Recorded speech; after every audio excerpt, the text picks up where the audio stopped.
Assalamualaikum warahmatullahi wabarakatuh. Teman semuanya, selamat siang Bapak Ibu pengampu mata pelajaran PJOK dari Asistensi Mengajar UM. Pada kesempatan kali ini, kelompok 2 dari SMA Negeri 3 Blitar kelas 11-3 akan mempresentasikan tentang bahaya penyakit HIV atau AIDS. Nah, namun sebelum kita masuk ke dalam presentasi, marilah kita memperkenalkan diri terlebih dahulu karena ada pepatah yang mengatakan tak kenal maka tak sayang. Oke, boleh di next slide.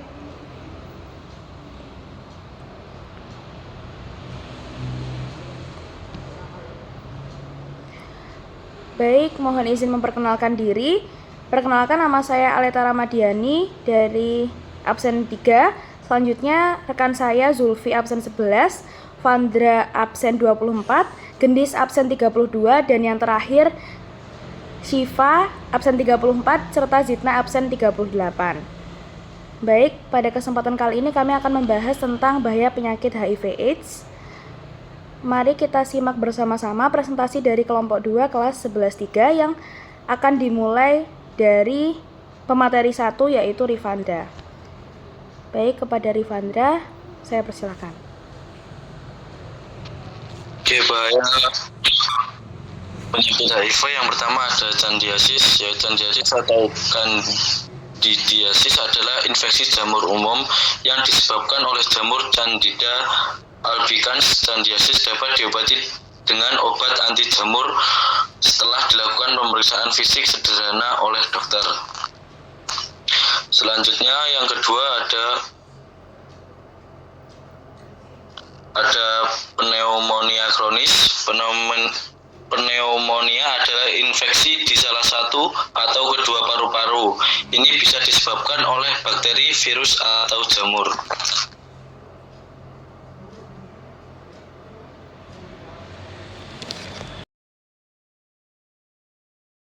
Baik, terima kasih atas penjelasan dari Rifandra.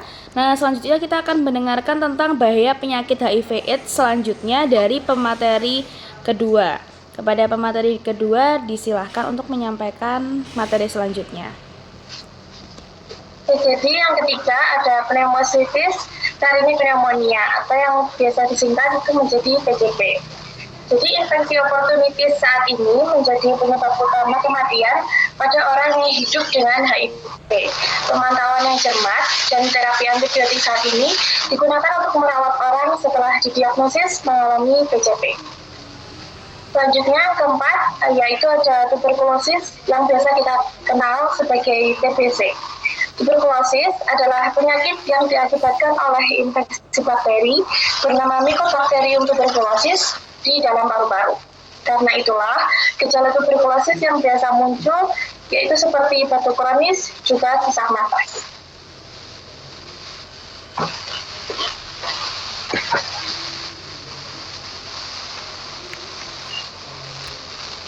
Oke, baik, terima kasih disampaikan kepada pemateri 2 dari Zitna. Selanjutnya kita dengarkan bahaya penyakit HIV/AIDS lainnya dari pemateri 3.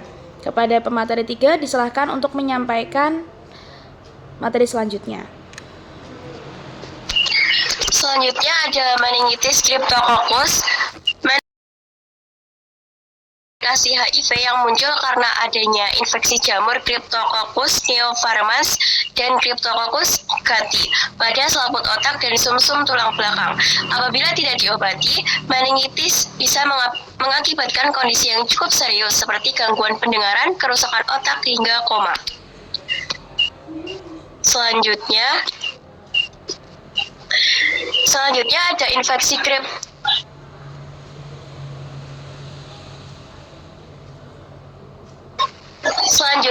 infeksi cytomegalovirus, merupakan jenis virus herpes yang dapat menginfeksi seseorang dengan sistem kekebalan tubuh lemah dalam kurun waktu lama. Jika tidak ditangani sedini mungkin, ODHA yang terjangkit infeksi cytomegalovirus bisa mengalami gangguan penglihatan karena adanya peradangan retina, pneumonia akut, masalah pencernakan, dan ensefalitis atau radang otak.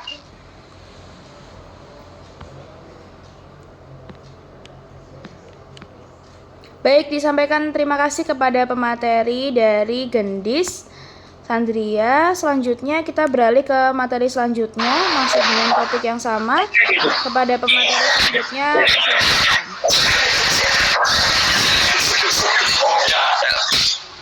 Baik, selanjutnya ada toksoplasmosis.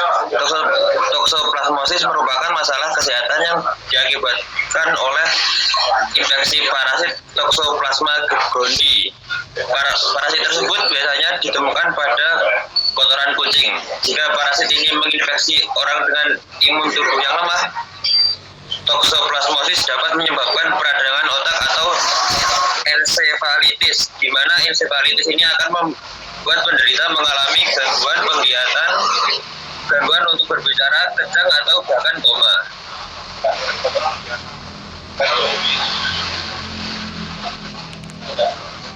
baik, terima kasih Zulfi telah menyampaikan bahaya penyakit yaitu toksoplasmolisis. Nah, selanjutnya kita beralih ke pemateri selanjutnya. Silahkan untuk menyampaikan materi tentang bahaya penyakit HIV/AIDS.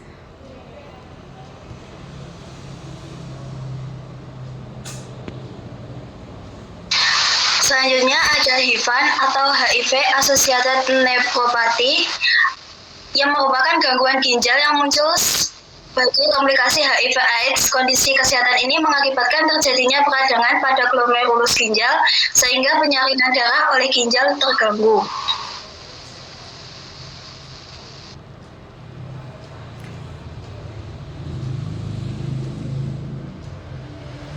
Baik, terima kasih disampaikan kepada pemateri terakhir hari ini yaitu dari Syifa. Nah, selanjutnya dari beberapa bahaya penyakit ini mungkin teman-teman juga dapat menarik sebuah kesimpulan ya. Namun dari kelompok 2 juga memiliki kesimpulan dari hal ini, yaitu terkait penyakit HIV/AIDS sendiri itu sangat berbahaya bagi tubuh manusia.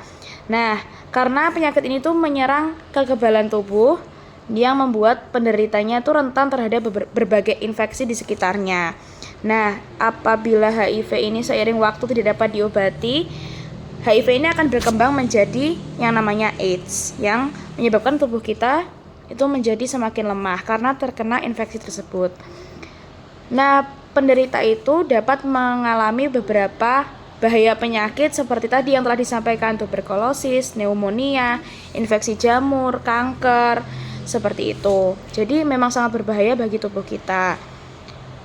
Nah, tidak hanya itu, HIV ini dapat menyebabkan gangguan pada organ tubuh lainnya. Jadi kayak menyebar gitu teman-teman konsepnya.